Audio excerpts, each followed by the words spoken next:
Good morning, good afternoon, good evening. How's everybody doing? Good morning, good afternoon, good evening. How's everybody doing? All right. Saturday, 8 a.m. Here we are again, folks. I was starting to wonder if anybody was going to show up. I saw Ryan. Ryan, thanks for opening the door. I appreciate it. And now it's just a flood of individuals. Top of the dawn, indeed. Thanks, everybody, for arriving. Shambot, good to see you. Jim, Laramie, Tad, Mr. Dibbing. Package en route, by the way, just so you know. You're probably wondering where it is. Where's my plushie? Hey, note, Gabe. Better turn that off. There's a D6 in the plastic bag with your plushie. Do not throw that away without finding it, just so you're aware. Blake or Flying Fox 369, whoever you are. Appreciate the check. Am I getting interesting? I think I may have to mute my speakers because I think I'm getting just a slight hum. Nope, it's coming from somewhere else. Anyways, Tim, good morning. Trumpet in full effect. Thanks for the gifted sub membership. Appreciate it. Good to see you, Trumpet. Doc, you are the recipient of said gifted sub. Good to see you. Wayne, morning. Mike, morning.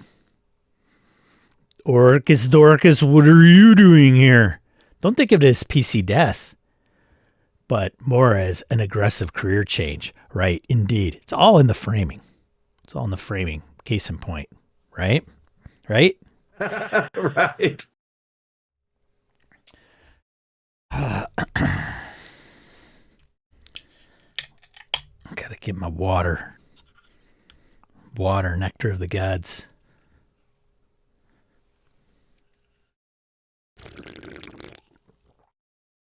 All right, before we get too far, it's been a while. What's everybody playing? Quick playing check as everybody finds their seats. Play check. What are you playing? What are you running? Anyone seen the series Discovery of Witches? Talamasca. Interview with a Vampire, worth watching. Anybody? Dren, morning. What's everybody playing? I am playing Delta Green still. Couldn't wrap up last week. I don't know if we'll wrap up this week. I asked everybody, like, hey, still want to continue playing this, or do we want to pivot? Jeff out of the whole group was a resounding, yeah, I thought we'd still continue to play. And then everybody else fell silent. So I don't know where things are at with that, but we'll see. And then about to kick off Deathmatch Island with a few folks that are in the chat this Thursday, running every other week online. And we have a vignette for Go Bag. Harrigan's going to be running James Bond. I just created my character this past Thursday online. If you're interested, it's me getting online. It's on demand here. I streamed it live. Me fumbling through character gen in James Bond. And I think that is what I got going on in the games. In DOS games. Willow, good to see you. Just wrapped up my Mythic Bastionland game. Currently only playing Shadowrun. Tim, just Urban Shadows this weekend. And Willow corrects herself, Urban Shadows. And Urban Shadows. Oops, forgot about that. Impactful game, I'm sure. Gabe, Genesis. I still don't know if you're playing, like, are you playing Fantasy Genesis, Star Wars Genesis, Cyberpunk Genesis? Like, I need more, Gabe, on that one. VSD and Call of Cthulhu. Call of Cthulhu. Gunderman.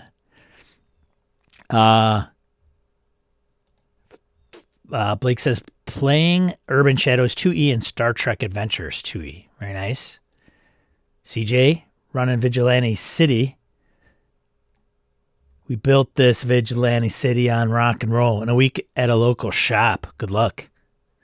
Ryan, running Mothership, playing nothing. Well, I mean, you're playing Mothership. You're just running it. You already play her in no game. I play in no games.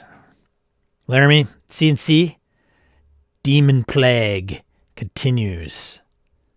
Jim playing COC every other week, considering running Dolmenwood, some local friends, but scheduling will probably kill it before it takes off. Harrigan, good to see you. Yes, I was surprised to see a weekday stream. Yeah, maybe there'll be more. Who knows? We'll see. Laramie's going to continue to sort out what he wants to run for CheapCon. CheapCon. I got to get BSer kind of on the docket. Shambot, I've been dabbling in some solo games. Be like a cat and The Void AM and my Dragon Bane players still are hungry for more.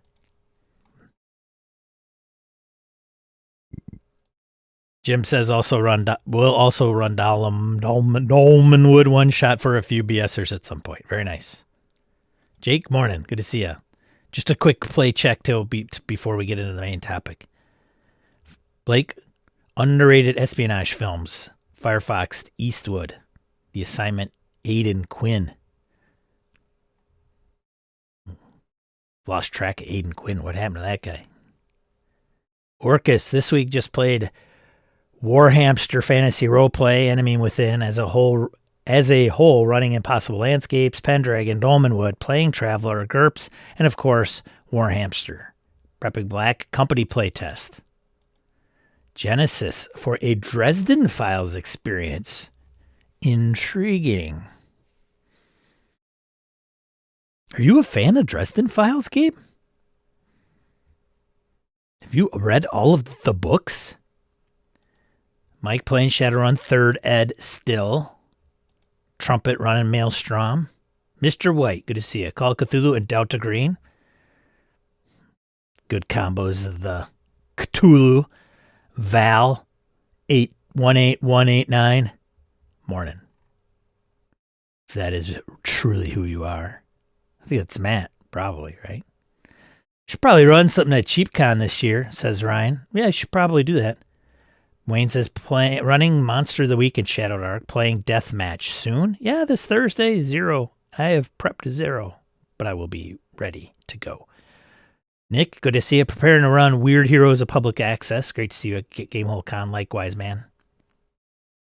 Phil, morning. Playing Hyperborea at Deathmatch Island soon. Sounds like a theme. Running Dragon Bane, Vaesen, and prepping for the One Ring. Ooh, boy. I've talked to Phil about those games. Tad, I'm running COC one shot. The Dare. Solid. I want to know how that goes. Dude, every year, Halloween. Oh, I'm going to run, I should run horror.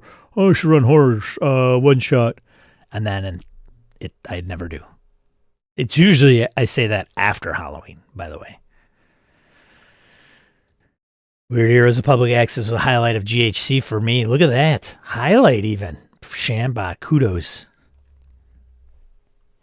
Standing up and running games at GHC for some BS Landia folk. That is not for the weak of heart. Stefan, morning, nerd. Morning, nerd. Gabe, no, I know very little about Dresden Files. I'm playing. I got out of running Dune for a group member to run this. Very nice. Hey, well done. Well done. I could run Dune. Hey, you know what would be cool if somebody like ran Dresden Files with Genesis? Wouldn't that be cool? I'd be down with that. Had a great time with Weird Heroes at Public Access at CamCon. It's a perfect con game. Can recommend audiobooks for Dresden Files. Really well done. Interesting. I'm not a Dresden Files guy myself. All right, let's get into the topic. Thank you for everybody for chiming in. Keep on playing, you nerds. Topic. Death. PC death. Now, I could have swore I talked about this. I did a search on my channel. So I either did it and I didn't put it in a title or something. And I mean stream. I know I've touched on it probably in a video, but talking about PC death. Always something that can get people discussing things. And now I know it's going to be, what are the answers? Well, it'd be depends, Sean, on the game. Like maybe there is a PC death involved in a game. That this game doesn't have PC death. Like Tales from the Loop, for example. It is actually written into the game that the player characters do not die. Or you might be playing a game where you don't have PC death because of the game, but it's not written for the, like it's not explicitly stated for the game. You just don't do it in that particular game. Maybe it's like a Star Trek, right? And you're running a series or something along those lines. Arthco, good to see ya. Hey now. Death is an issue I prefer to keep in character. I'm anti-player death. Right. No, we're not talking about killing players. Player characters. Okay. Player characters. Don't kill players. Just don't do that. I don't mind playing a character that dies. So first of all, if you are a player, we'll go from the player perspective. If you're playing in a game, is it kind of a thing like, well, I just hope that my character, I mean, there's a hope that your character is going to survive forever. But I know some of the personalities in the chat, and I know where their mind is philosophically when it comes to player death.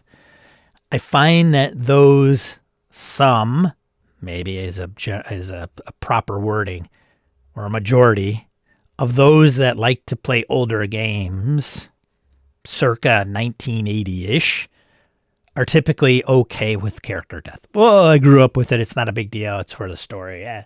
You don't get attached to them. You make up 5 at a time, scratch them off, hence the funnel, the DCC funnel. Willow, to Willow's point, I really like making characters. So as a player, I don't mind when my character dies. Perfect example, right? I get bored if I play a character for too long. I don't know if I would be able to take a character back in the day, when I played AD&D, getting to like 10th level, 8th level was like huge milestone. I didn't want it to come crashing down around me, spending all those sessions going through all that garbage only to have like something ridiculous happen and then my character dies. But it was also like a huge part of the game. Like it was the survival. It was like knowing when to run away, know when to fold them, know when to walk away, know when to run. You got to count your gold while you're sitting in the dungeon. There'll be time enough for counting when the day is done. I probably have those words wrong, but whatever. Harrigan, oh, somebody got out of running, dude. What a coincidence. Strange. That's crazy. That's very weird. Death comes for us all. Why would PCs be any different? Well, I mean, one's a game and one's real life. That may be one big reason. Jake, just saying. Sometimes failing is part of the fun. That's true. Can be. I think we'd be surprised that many people maybe aren't in modern. I don't know if it's a generational thing. It might be a game type thing. It could be anything, right? Where people are like, I don't think it lends itself to an exciting experience. Like Jim may say, failing is part of the fun, but it may be like, oh, I'm dead. All right, well, let's see. Here, let me provide a little.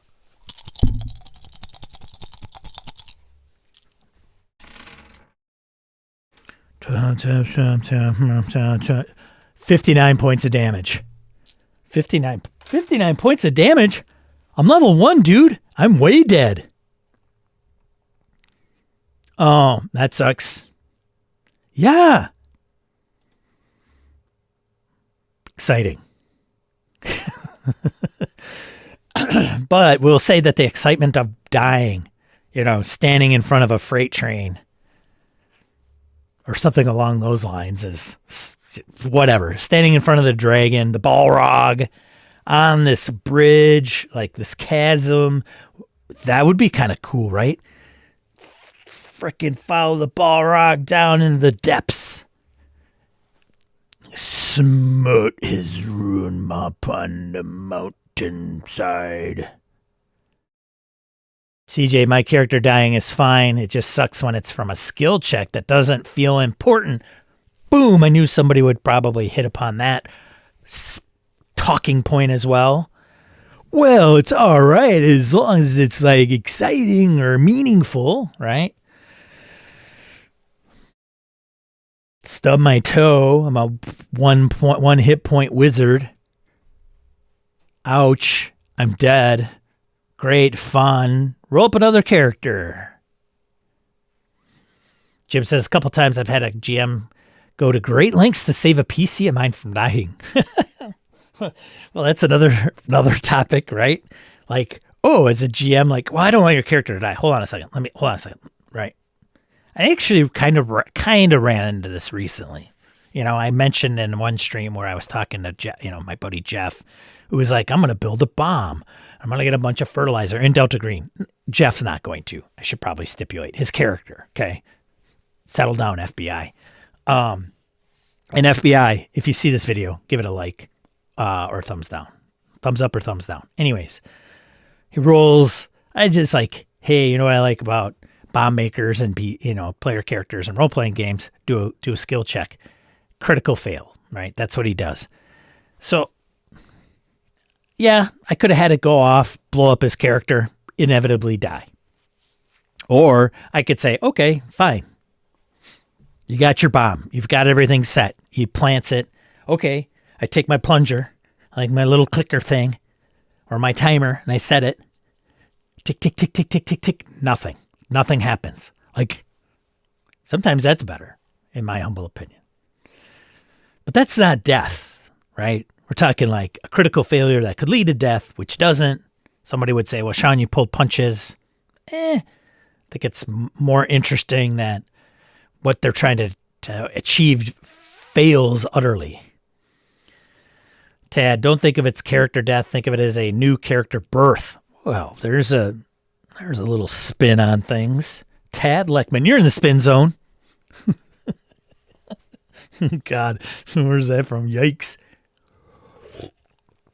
You're in the spin zone, not the no spin zone. I got the spin zone. Me and Tad. Character birth. Val, PC death can be incredibly useful for both story and player. Example, I could not connect with my PC. Wrote death in for part inspiration and allow me to create a new character. Now I will go into this. You've been playing in a campaign for 6 months, let's say weekly. You're playing in a campaign weekly for 6 months. It's awesome. You're finally getting into some really cool plot points. There's a lot of factions going back and forth. There's a lot of intrigue, maybe a little bit of dungeon delve, not too crazy. Some quests that have presented themselves, cool magic items. Everything's going smoothly. And then your character dies. Guess what? You got to start over at maybe they say party average. Maybe it's half party average level if you're playing a level game. Everybody's 6th level. You get to start at 3rd. Congratulations. Oh, and by the way, now I'm going to incorporate your character willy-nilly in some ridiculous way. That doesn't make any sense, but it's for continuation. Oh, look at that. Singing some Freddie. Indeed. But every GM should have that queued up on their phone at the table. I mean, glorious, right? Inspiration to party. Yeah, all right. Willow, I think I played 5 different characters when we went through Rime of the Frostmaiden. Only one other player had a single character death, but those deaths made for great memorable moments. Now, there's a little bit to unpack there with Willow. One would say, well, how did you have 5 different characters die where the next person was only one? I would say Willow is probably, maybe, I don't know for sure, throwing caution to the wind just a little bit. Maybe. I feel that Willow may be opening doors, diffusing bombs, not in Rime of the Frostmaiden, but maybe those types of risky things. Could be wrong. Could be. Was it? And then it's like, well, do you let it fall to the dice? All right. Have you ever let a player character decide that? Or as a player character, you've stepped up. The GM doesn't want to kill your character, and you're like, well, hold on a second. I'm good. Right? I'm good with my tune, eating it. Because now I want to play a different character. Well, I've done that. I've gone to the GM and said, hey, man, I want you to put the hammer down on my guy. I'm going to create a new one, or I was going to bounce from the campaign. And I didn't want like, well, what do we do with their character? Bring up an epic situation. Make my PC an example. Or whatever, right? What? There's a difference between life and games? I know, right, Jake? Jake? A little reality here. Let's bring back to Jake to reality. Back to life. Back to reality. Tim, I don't really mind character death, but starting over again from scratch in some games isn't fun for me. See, there is these conundrums. Like, I'm glad Tim's just like, oh, character death's not, it's fine. It's all good. No problem. I don't have a problem with it. It's all fine. It's part of the deal. But he's also, there is this other downfall to it.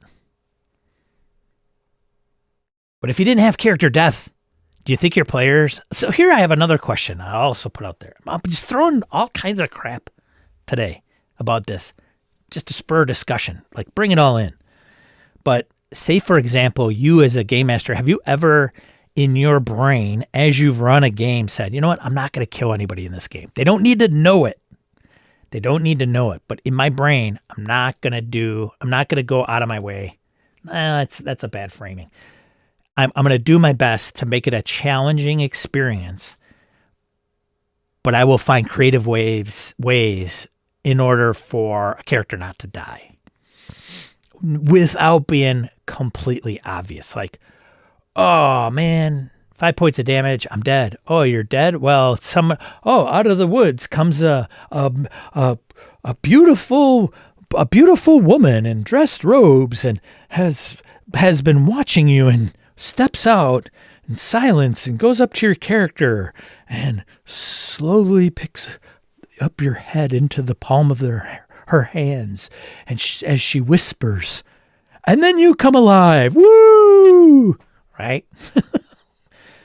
Laramie, death is the stakes. If death weren't a threat, I think games lose a level of threat. That's if they know. Do they know? That's the thing. You're assuming they know. Don't tell them. See what happens. See what happens if you tell them. Stefan, last weekend I went to a local con and played Daggerheart, Element, and Savage Worlds. Still Stefan's still on, what are we playing? Or I'm way behind, which I am because I could see the scroll bar. Ryan, I got killed several times in Jim's Beckme game. It was great. I think I had one character last 8 minutes. How much death is too much death? I posed to Ryan West and Jim. Is there a limit? Totally fine with character death, both in funnel form and after they've had their time in the proverbial sun. Come on, we could all, most of us could probably admit, like, oh, it's a level-based game. We've been playing 6 months. Maybe we haven't had a death in the party. We've had some near calls, right? We've brought a character back from the brink. Woo, that was close. And then the next one's just like, you're dead. No saves. You're done, finished. 8th level. And then now, how does that impact the campaign? Is there any tie? Is there any gap? Well, Sean, you could easily fill that gap. You just, do it this way and do that way. Like, as a player, I'm fine with character dying. I do get attached to my characters, but sometimes the dice determine that the story ends for the character through death. It's part of the experience. From a storytelling point of view, what am I doing? From a storytelling point of view, the possible death of the character creates tension to drive the story forward. As Stephen King says, kill your darlings. Says Arthiko.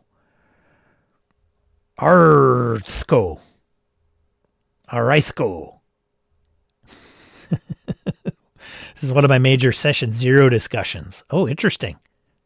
That's weird. I don't remember playing in Wayne's game and ever having like, hey, Sean, do you want your character to die or not? He doesn't do it with us. Wednesday Day Girl 13. Or I like to refer to as Eileen.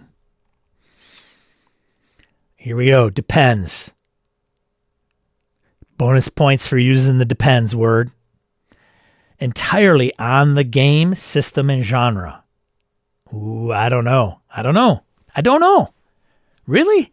I don't know, man. I'm going to shoot bullets in Harrigan's first statement. For most D&Ds and not D&Ds, of course death should be on the line. Though gotcha deaths / deaths where danger is not signaled can be very lame. True. I agree. But some of those are sometimes very lame anyway. Like old classic D&D scenarios, if you're running one, some of them are pretty ridiculous. Okay, I won't shoot holes in Harrigan's statement. Flying Fox versus Dragons in 2E. Breath weapon was ludicrous damage. What about save or die? Dude, how do we forget save or die? Wayne says, or Ryan West, I'm like crossing wires here. Ryan West, also, how great is it that when your character dies doing something either really cool or just a terrible idea that proves Darwinism? Oh boy. Jeff, good to see you. I have a couple players who want their characters to die once in a while. So it's okay if it's on their terms. Like, is that a kind of thing for your group? We've worked it out where this is kind of how we do it. The characters determine when they die. The players determine how the characters die. The characters may decide to, but anyways, it's unwritten rule. Although that makes it weird when you like, as a game master, take an NPC, save that one spell. Like, that guy is problematic for my NPC. I'm going to target that NPC because it would, and you're going to do it because it makes sense in the narrative. That's what I do. If one freaking guy keeps hammering on my NPC, unless my NPC is completely like enamored with another kind of AKA target, then he or she or it's going to turn around and smoke the person that's wreaking havoc, right? First Rollmaster game of my sorcerer died from being rammed in the chest by the bandit's pet goat.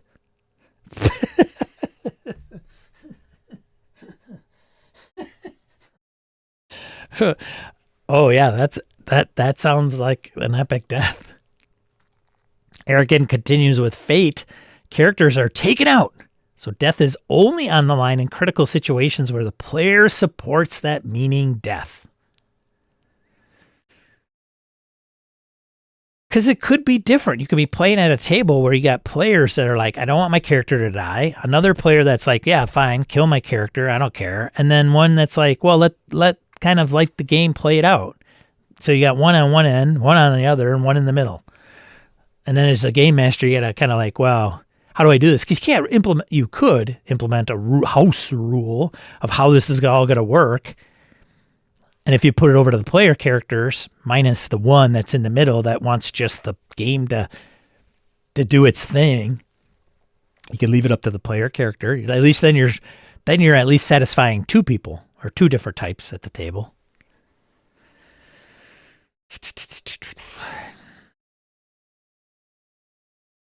General state of gamer health. Oh, yeah. Well, let's not get into gamer health, right? Okay. Jim says, I'll take pointless gotcha death every once in a while if it's at least funny. Well, that's the tone of the game too, right? If you got a tone of a game where you're like, it's not that serious of a game. We're just getting together. We're playing OSE. You go around the table. My fighter has 3 hit points. My wizard has 4 hit points, like the wizard having more, laughing about it. Fighter stubs his toe. I don't know how a fighter would have like 3 hit points or something. I could get a D10 and any con bonus. It's possible, I suppose. Orcus, it wasn't old TTRPGs, but more so growing up playing 80s video games that checked all 3 boxes and made me insensitive to gaming deaths. They were inevitable and part of the progression. Ryan, and yes, the character funnel is a great way to prep players for potential character death in a game. True. William, good to see ya. Ted is a potion bottle is half full kind of gamer. He is. Wayne, there's OSR and there's HSR. HSR, much deadlier. As far as Stakes and Sean being softy, me too. The PC is out of HPs. I'm in favor of letting the player give the PC a blaze of glory death.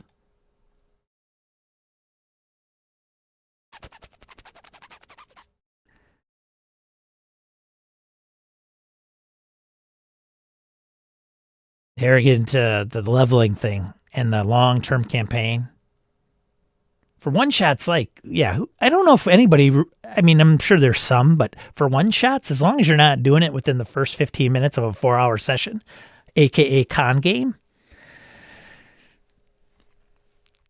At Shadowdark at Gamehole Con, I think I downed at least 2 or 3 players at once. And they soon ran out. Like the cleric was like, boom, roll, lost the spell, can't cure anybody. There's no potions. But the characters aren't dead. They're like, maybe they're even stable. But if you get them up in Shadowdark to like 1 hit point, you don't have anything to heal with them. Yikes. So I'm like, well, you can leave the dungeon because in Shadowdark you have to be in a place that allows you to like rest. There's no danger or anything like that. Like you go outside the dungeon and come back. It's not a big deal. It's a con game. Boop, boop, back in, long rest. Everybody's refreshed. Continue on. Some people at the table might have been like, oh, this is dumb. Doors are to be open. Risks are meant to be taken. Signed, Willow Pelichick.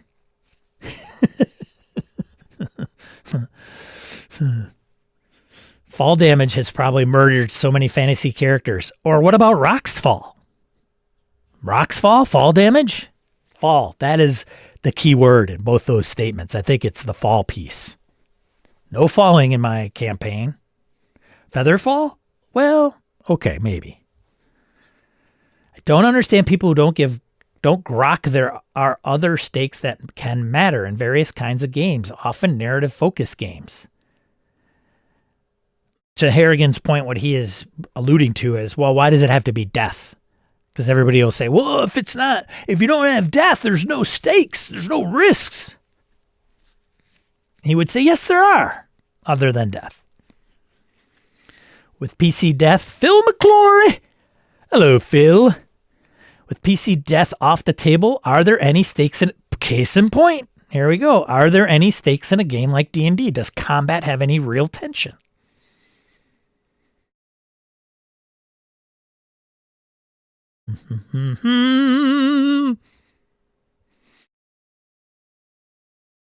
Stefan says I've lost 4 to 5 characters to a Rime of the Frostmaiden game too. You and Willow should play together. Just have a tablet of pre-made characters. Just get them just randomly and get them printed up. Just like scratch, like whoosh, throw it away. Got the next one. Yeah, the army says, yeah, Harrigan. Gear, relationships, all stakes, but death is one of them. It is. See, like I said, in Delta Green, there are fates worse than death. That's the thing. That's what I like about, that's one of the things I like about some games, like Delta Green, for example. Because it's not the death point. I mean, it is. You don't want to die. Your character, you don't want to kill the characters. You don't want the characters to die. Call Cthulhu, right? Yeah, man. It's funny because, quick story. So this last Sunday, a week ago almost, playing Delta Green, and they witnessed something, made them sanity check, and Andy, the player, player character rolled 5 sanity, like almost twice, back to back. I think one was 4, didn't give him a temporary disorder, and then the next one was like 5, and I think the 4 he ate. Like, so in Delta Green, if you're not familiar with the game versus Call of Cthulhu, Delta Green, you could take that sanity and project it onto bonds. So it prevents the characters from the sanity spiral. Go insane and die. In Delta Green, you can go insane and die, or your life is ruined because you've projected it on bonds, right? You offset the sanity to kind of basically put your life into ruins, right? Become an addict. All your relationships are fizzled and done. It's the downward spiral of the human spirit, in my humble opinion. And the second time he was taking it, I'm like, well, and I told him both times, do you want to project that onto a bond? Now, in Andy's defense, he hasn't played Delta Green a ton. Many of them this is their first go. And you have bonds on your sheet, like, so it's kind of funny, like, well, I have these bonds and here they are. And then we get to like when you would use them and he doesn't want to use them. Well, I don't want to break my bonds. Like on the second time, I'm like, dude, this is the point of why they exist. So if he would have taken like the 5 sanity all in one hit, he would have gotten a disorder, and then he was at his breaking point as well. So he would have had like a moment of a very big pivotal piece in the player character's life. And so I said, well, dude, that's what the bonds are there for. Like, that's the point of them, is so you don't hit your breaking point. You don't, take all of this at once, right? Oh, okay. He was trying to it's like gold. Like, my bonds are gold. Like, I don't want to get rid of that. Like, well, that's the point of them. And so once we got through that, he obviously offset it, and then he didn't hit his breaking point. He took a couple sanity versus like 5, so it wasn't like huge trauma for him, or his character, I should say. Could have been trauma for him. But those are some of the things, like, yeah, okay, it doesn't have to be death. It's losing, your player character's bonds, like your spouse and your best friends and stuff. Anyways, I don't mind losing an experienced PC in a long campaign either, says Jim. Though it happening too often can make the game drag. But in D&D, even old editions, gotcha deaths are usually a low-level PC concern. Typically, sure, yes. True! Mike says, as a GM, I am fine with character death as well. Sometimes the dice suggest that things go poorly. I would not have a character die right away from a climb check or similar. There would be stages and chances for others to help, but in combat, death is part of the stakes. Why do you think 5e has death saves? Did 3.5 have death saves? They did, right? I think. It's been a while since I played 3.5. There's a reason. Willow says, after I ran Tomb of Annihilation and had complaints about the lethality, I asked the players during the next campaign if they wanted PC death to be on the table. Everyone said they were okay with it. The irony, right? Okay. Phil, HSR is the deadliest of all. Nothing compares to it. Get a lot of high school gaming flashbacks playing in the HSR, Wayne. Jim says the BX game that Ryan West, mentioned, had a few extra deadly sessions in a row. I don't think there was ever a TPK, but it got close. Tim says D&D just isn't D&D without the possibility of character death. It usually doesn't have enough else going for it. Woo. Yeah, what is HR? Homestar Runner? Laramie loves it. Okay, great. Can't have characters die if they slow down the plot train? Woot woot. Well, that's true. Ryan says, I really, really like the mothership mechanic for potential death. Tim Jensen, nobody knows what HSR is. Homeschool Renaissance. Wayne, there's too much death when sustaining the emergent narrative strains credulity, trying to shoehorn in new PCs, or in general derails the fun or slash momentum.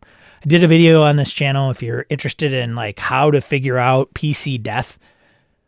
Outcast Silver Raiders has a great death mechanic to kind of alleviate that. It's more henchmen.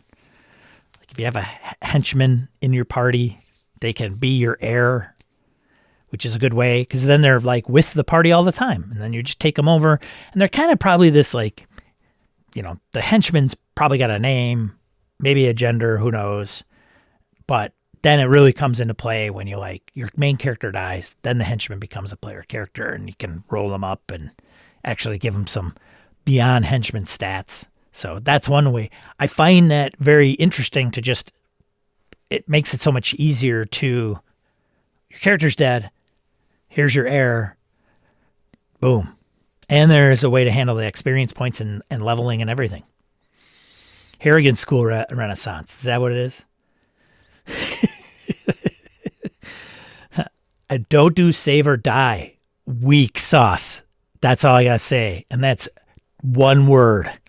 I also don't do a lot of save for half.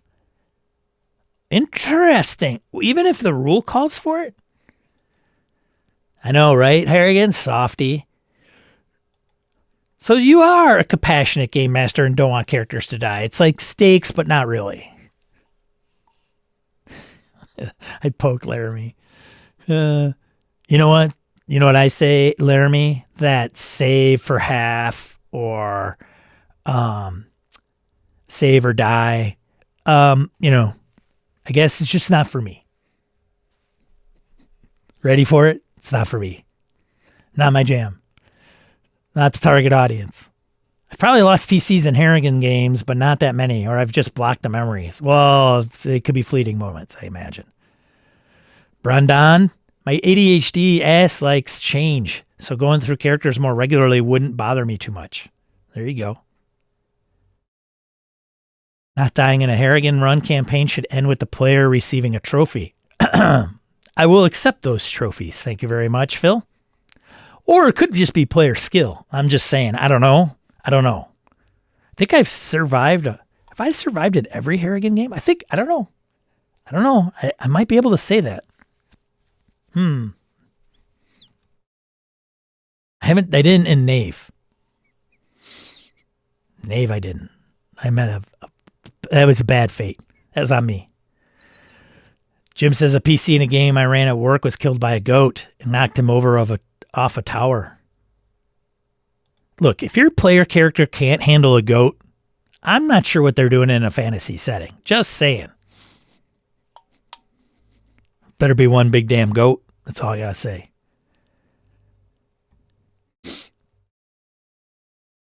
Wayne, goat death. Haha, animal related. First RuneQuest game. Duck Guard dismembered one PC. That was it for RuneQuest for that player. I'm sorry, RuneQuest has ducks too? Remove another RPG I'm not going to play. Tib says I have an apocalypse world character who saved the day and then was immediately accidentally killed by another PC who shut up the RV he was hiding in. It was perfect. Sounds like a Breaking Bad episode.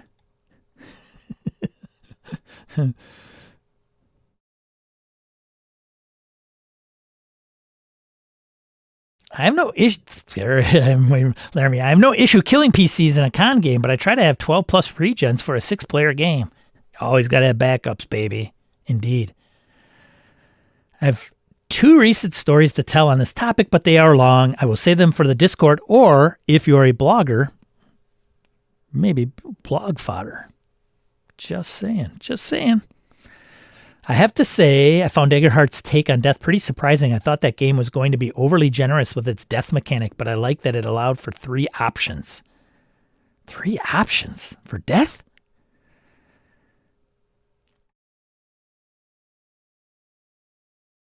Eileen says, I appreciate Invisible Sun using player character death as another character development option. It's not the end, it's just a transition. Yeah, your character becomes Ghost. So you're not really dead. But you can't like pick up anything because you're a ghost.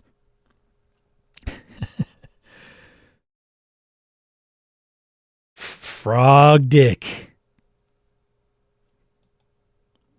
What's going on?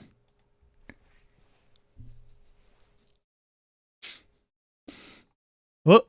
I'm catching up here. Lots of conversation going on amongst the peoples.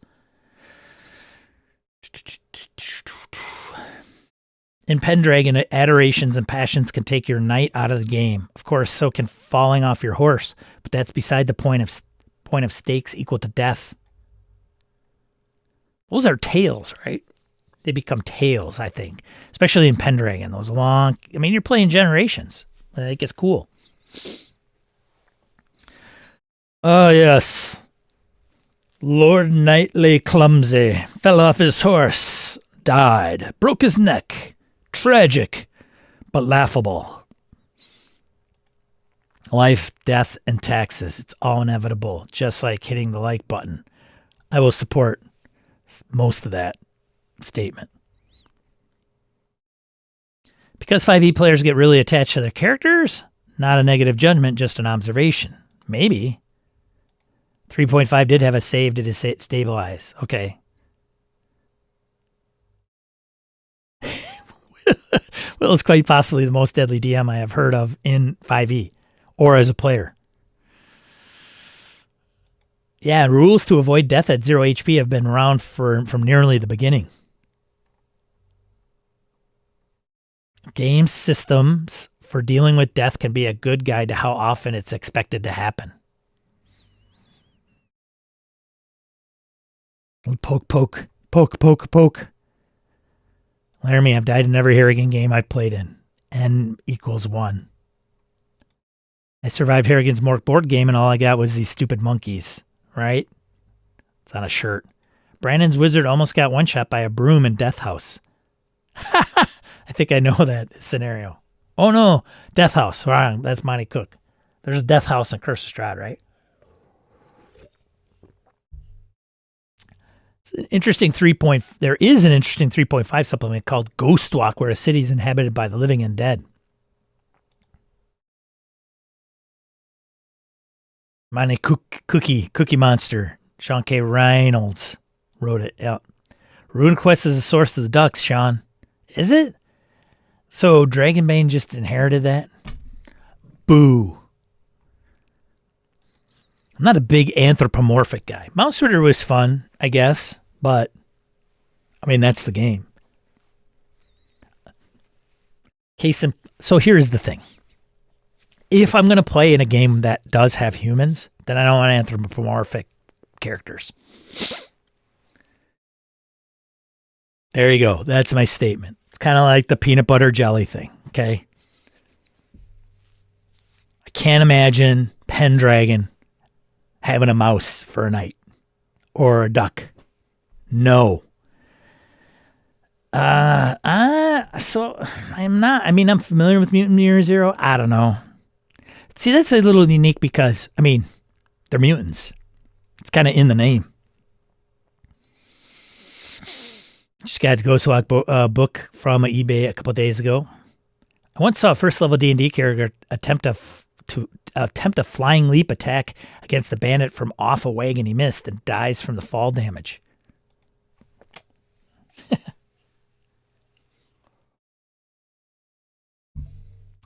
Yeah, character death. So it sounds like depends on the game. Depends on the group. And then it depends on the player. Is it kind of like boil down to like a funnel? Like how it is handled in the game?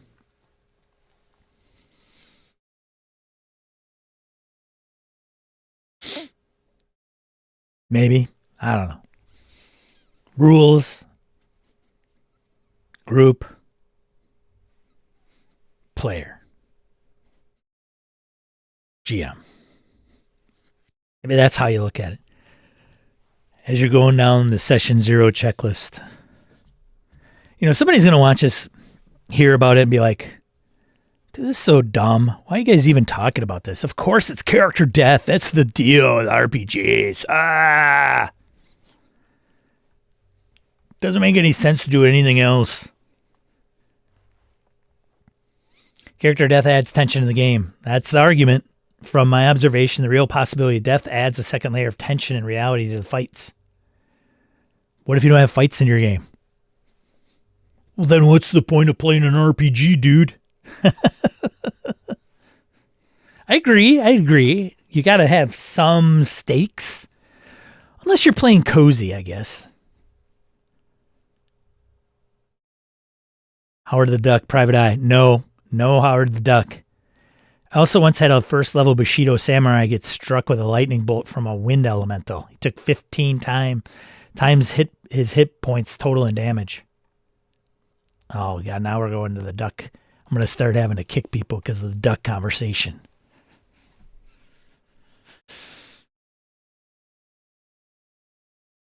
The most common thing about character death is the tension. It creates the tension. That's the reason you have it as part of the thing, right? Which is true. It is. Is there other things to Harrigan's point? Like, can there be other things? Like, okay, let's have combat and you smash all the, you sunder the sword, you sunder the shield, your armor sucks. Well, then, Sean, once that's done and you get into another fight, well, then your risk of death is higher. So then you want to avoid him, right? Avoid it. And be like, yes, that's true. Never tell us your nose. That's true. Without character death, that's a good point. Without character death, are there other ways to make the stakes in a game more interesting? If somebody would say no, well, then it's death. Somebody says yes.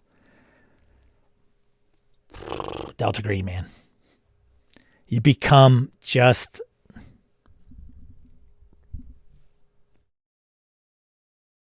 a shell of a person.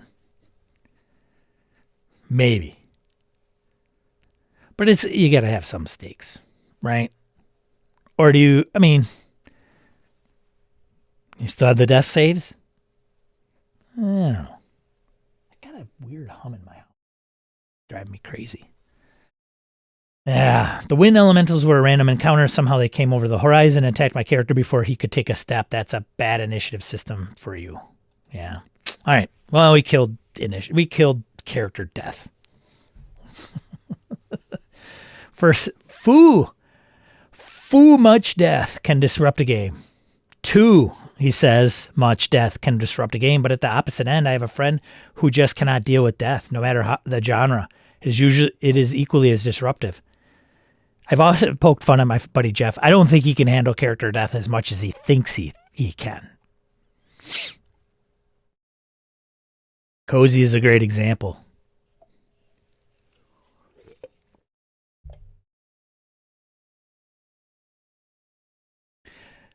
Case in point, devil's advocacy here. There's plenty of shows that we watch week after week. Back in the day when they were dropped every week for the fall season, and then the springtime they disappeared. Where Star Trek, the original season, Next Generation, just take it Star Trek. What the hell? Some of us play Star Trek. If you're the main characters of the show, how likely is death? The first huge death in Star Trek wasn't until Star Trek 2. Right? I'm trying to think. Did any major character of Star Trek die to that point? And then they created a movie to say he didn't really die. But we still loved Star Trek. Red shirts got it all the time, but who in role-playing games are playing red shirts? Dude, I play red shirts all the time. That's the joke, man.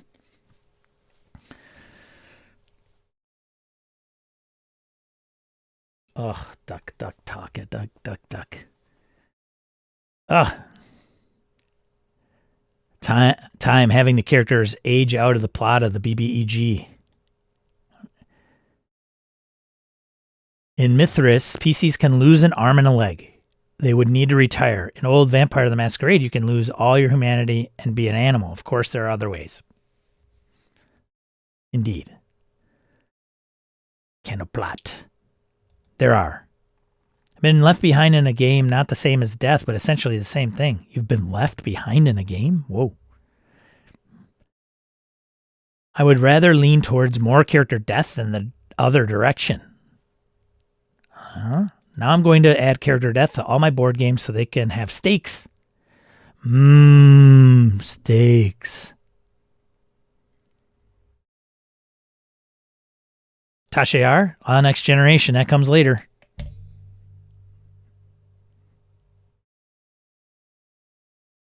But case in point, not completely unfounded. I think the first major character death in Star Trek was Spock, right? Spoilers. The first major character cast death. Sulu, Chekhov, like go through them. Uhura, Spock, Bones, Kirk, Scotty. Trying to think of all. I think that's the major cast members, right?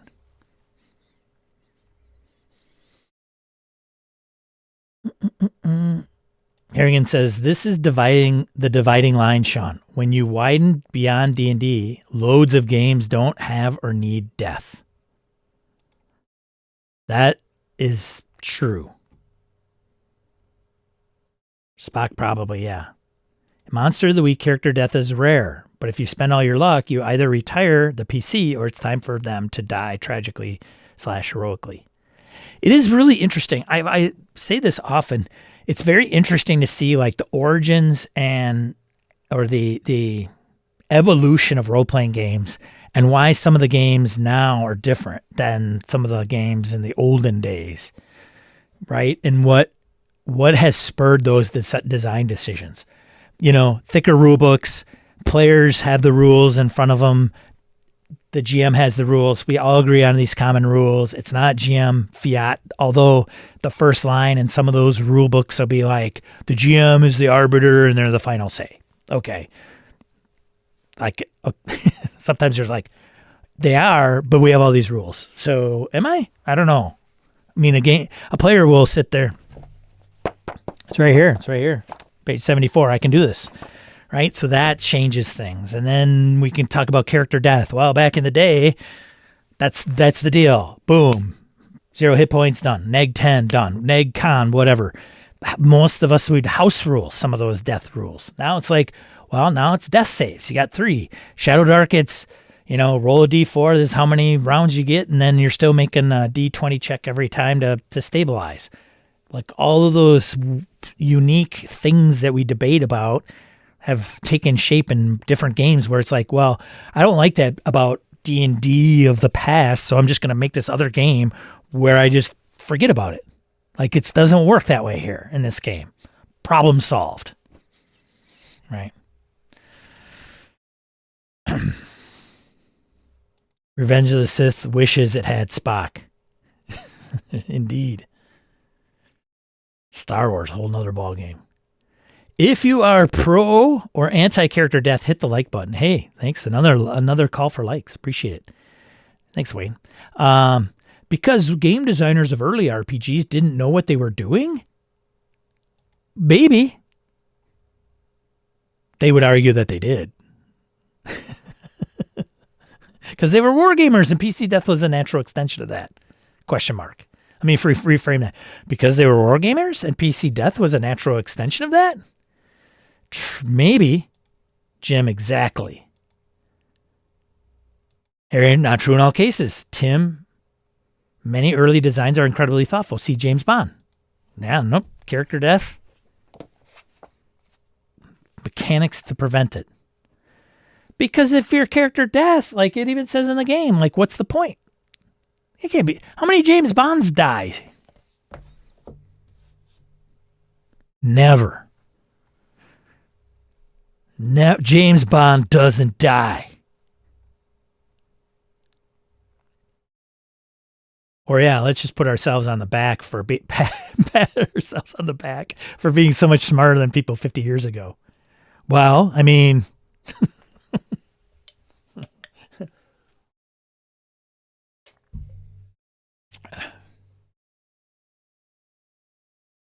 right, let's get into thank you for everybody for thanks everybody for participating. Character death, however you handle the debate will continue to go on as long as there are characters that live and there are GMs alive to kill them. Or create NPCs that kill those player characters.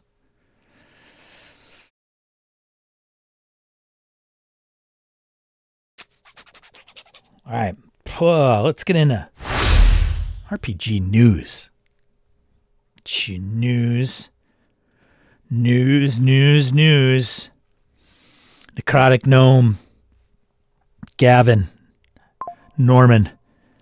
Well, what is the deal with OSC? Well, let me tell you. Here's what's coming down the pipe for 2026 and beyond for OSE. Which is interesting because you're like, to me, it's like, where do you go? There's stuff coming. So if you're a fan of the OSE, or what I like to refer to it as BX, here is an update for you to read. If you're not interested in this game, it will not apply to you. Thank you very much. We're talking about doing a couple books, a referee's book and a player's book for OSE, and what's new art, introductory material and examples, glossary and index, basic play appendices, new optional rules, class tweaks, minor rules fixes, yada, yada, yada, yada, yada. More demons? What? So if you're interested in the OSE update, check that out. Lumen Screen. Did you guys hear about this? Lumen Screen. This is by Pelgrim Press. It's a tool that is supposed to help in-person game masters, actually. It's not it's a digital tool to help in-person play. Because they're like, hey, just because you're not playing online doesn't mean you don't need tools to help you. See, it says right here in bold black letters that you may not be able to read, in-person GMs need tools as well. Tools which are designed specifically for them. So what is Lumen? The heart of Lumen is the digital GM screen. This replaces your print GM screen, makes tables easier to find, text as large as you need it to be, and expandable as the new content is released for your game. Here's a quick video showing the basics of the Lumen GM screen in action.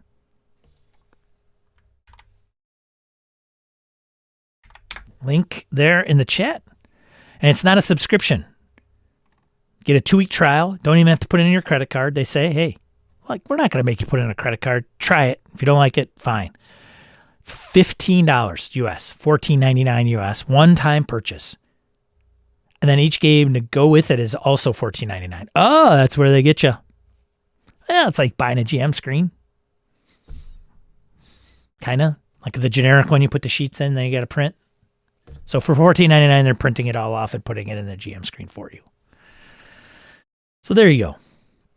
If you want to check it out, here it is right here. Here's the site how I put that in the chat as well. Has anybody looked at this yet? World's first illuminated GM screen is here. Screen content is easy to find and easy to read. Dynamic screen adapts to change. Beautiful themes provide inspiration and immersion. I mean, let's face it. The trick is what they provide for the game for the GM screen. Is it what you need to play the game? I think our biggest arguments about GM screens is that they are missing the things that I, as a GM, like. Okay, great. It's got names and stuff. Yay, but I don't have a problem coming up with names on the fly. So I don't need a whole panel that's dedicated to it. Can I get like the conditions, please? Oh, they're not listed? Fantastic. So check it out anyway. I may explore this. We'll see. I don't know how many games are supported or what games. Here we go. Available games. Shocker. They're all Pelgrim Press ones. Request your favorite system. Oh boy. So note, I don't know if you can get it and then customize it yourself. I would hope you would. Because if you can't, and you're waiting for anything outside the Pelgrim Press ecosystem, that might be a problem. So, ignorance here, not sure, but check it out if you are so inclined. Drive-Thru RPG is now selling offset print books in the U.S., a step towards consolidating digital and physical tabletop RPG sales. It's a kind of big one, I guess. People should probably know of. And people are probably like Sean and saying, well, what's offset print books? We always see that it's better and it's supposed to be the best thing. And that's the problem with tariffs and stuff is I go to outside the country, get mine offset print, bring it back in.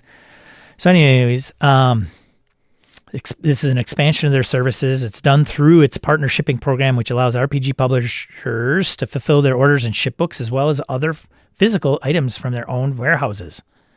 These items can be selected via a retail option from the product pages, drop-down menu, blah, blah, blah, behind the scenes.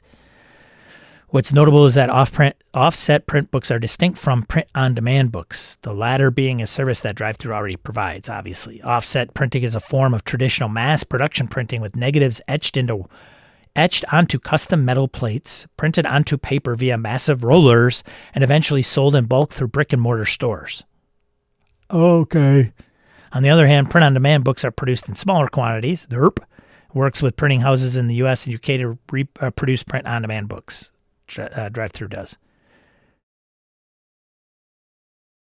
There's a cut.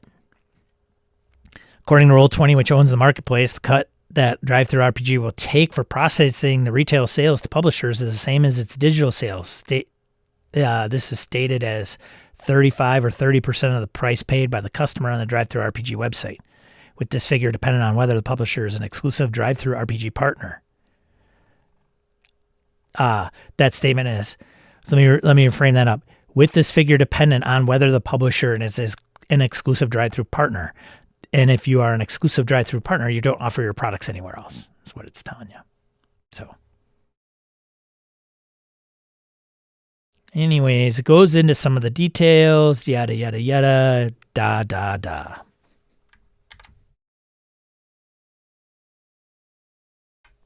Boop. Might be more about print runs and things like that, what it is, minimum. Also, not to like bury this, this move towards selling offset print books hints at the Drive-Thru RPG's efforts to consolidate the sales of tabletop RPGs, both digital and physical, towards its own platform. This is a boon for Drive-Thru and Roll20, but monopolies can stifle competition and result in anti-consumer practices. Take Steam, for instance, which has largely monopolized digital video game sales with scant few competitors. The platform is currently facing an antitrust lawsuit by games developer Wolfire, stemming from its steep 30% commission on sales and its ability to shrug off attempts to lowering these fees.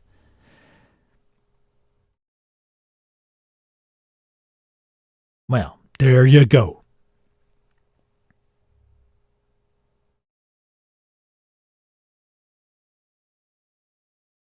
Interesting comment. Gabe says, unless rules have changed, companies also risk getting taxed for books and warehouses, which doesn't happen with print on demand. Interesting, right? Orca says, I mean, most RPGs being ahead of their time wasn't necessarily done with that kind of foresight. They were experimenting with that. It's just like the rest of the appreciation came later in the hobby. I'm probably talking about something else there. All right. And then lastly, just wanted to point this out, was released recently. Gamehole Con's attendance numbers are out. Record attendance, they are at in the range of 6,300 to 6,400 range. They don't keep perfect track, partner badges, blah, blah, blah, but their total unique attendance was about 6,300 on the low end. So there you go. If you're interested in going to a convention well run, it's big, but not too big. It's not too small. Just depending on your preference. Consider going to Gamehole Con here in Madison, Wisconsin. There you go. Took some notes, like for those that attended the New Holland building, got some feedback. They're going to tweak that again.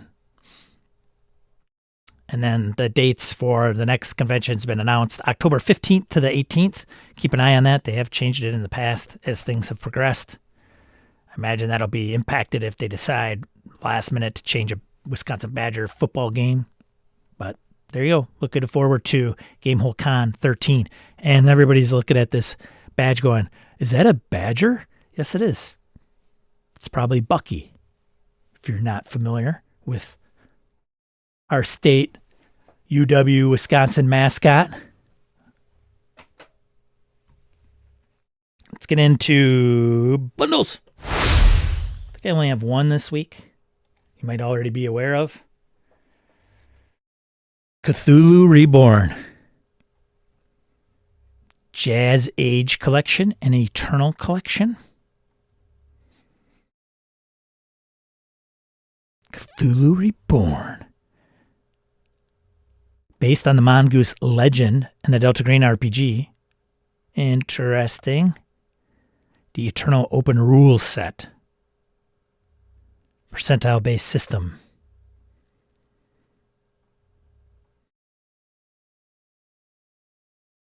I don't know if I've heard of this one.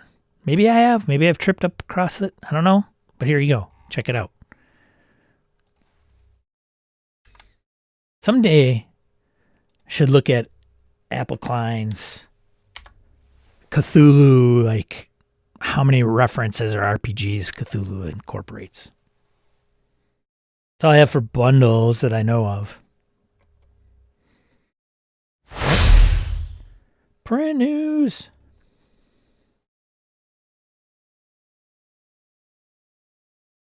First one, Clans of the Asian by Mongoose Publishing.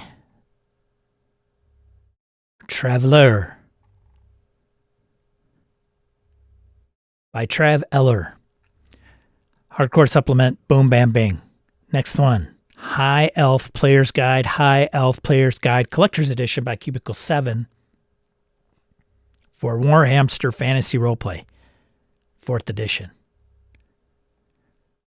Next one, Ghosts of Zozana, Mountain for OSE, The Door in Murex Canyon for Cairn and OSE, and Carnival for Cairn, all by Space Penguin Inc. First one's a hardcover, the rest are softcover zines.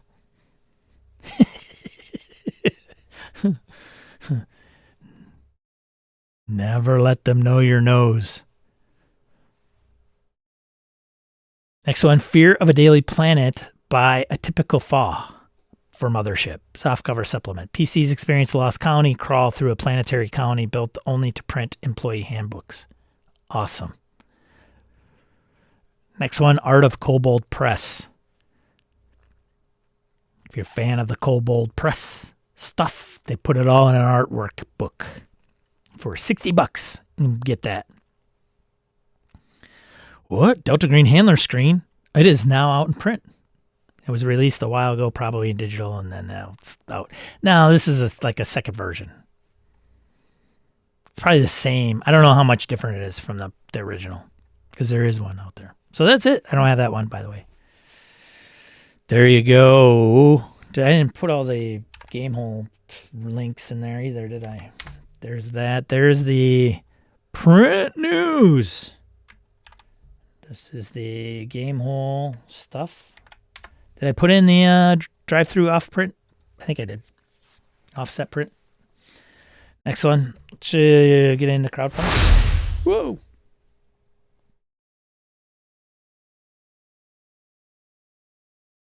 Crowdfunding for Mothership. Mothership Prospero's Dream from Tuesday Night Games. If you have bought anything off of BackerKit, you might have received 10 emails from BackerKit regarding this campaign. Sourcebook. Popular pledge, 60 bones or 59 US, plus shipping and handling for PDF and print versions of the box set, map, pamphlet, pawns, and RPG zines.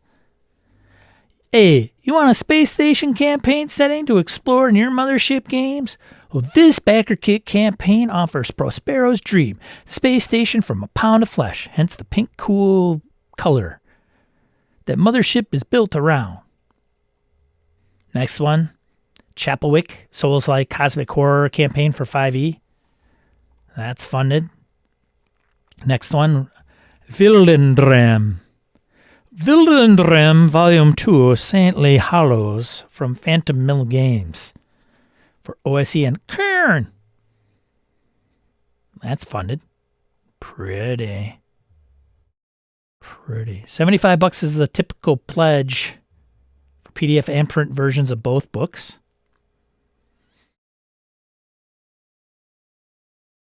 Next one, Clark Ashton Smith, Zolthik.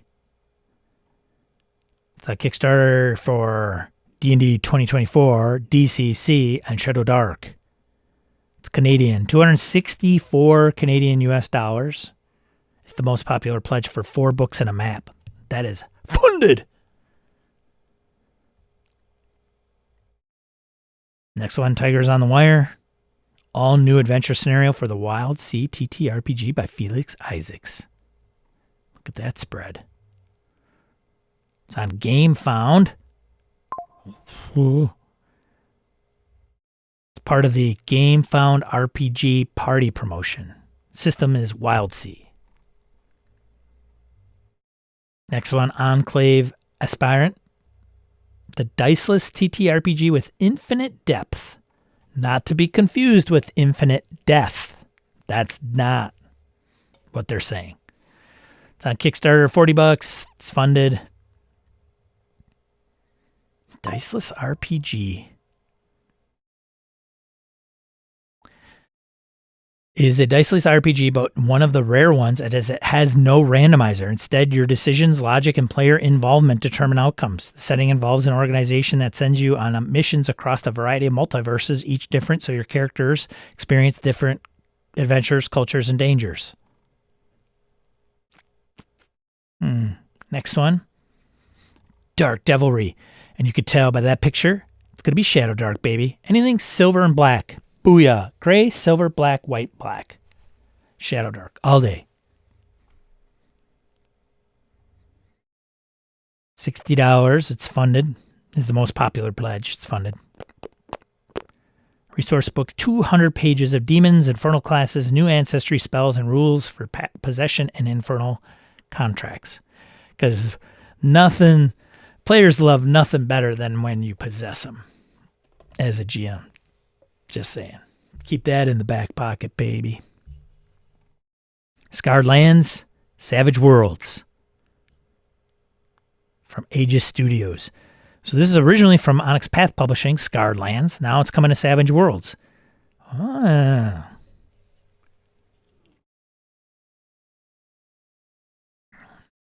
Interesting. It is funded. Next one. Urban Shadows. Can we get suburban shadows? Maybe rural shadows? It's on GameFound. GameFound making a frickin' stamp this week. Powered by the Apocalypse. Urban Shadows 2nd Edition. This is a source book for 15 bucks. Do you play Urban Shadows 2nd Edition? If so, this GameFound campaign provides a 30-page booklet from Magpie Games. There you go. That's it. That is it. Sean, your messenger is beeping. My messenger is beeping?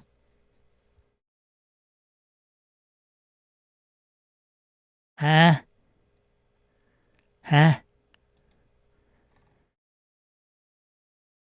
That's all I got this week, folks. That's all I got.